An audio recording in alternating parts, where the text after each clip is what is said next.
Isa po itong sikat guys, kabilihan po ng mga pyesa ng mga motor. So any kinds, dito nyo po lahat matatagpuan at sobrang mumura po.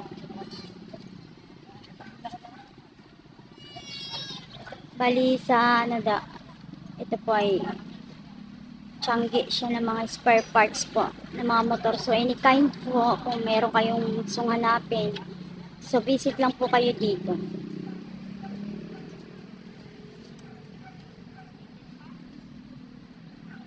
Back to Manila na po dapat si Inday, so nagkayayaan po na dumaan kami rito. Bili daw po sila ng mga accessories ng kanilang mga motor. Look guys, kung kayo po ay naghahanap ng mga parts ng inyong mga sasakyan, any kind po, dito nyo po makikita at sobrang mumura guys. Look, ano siya, parang tiyangge.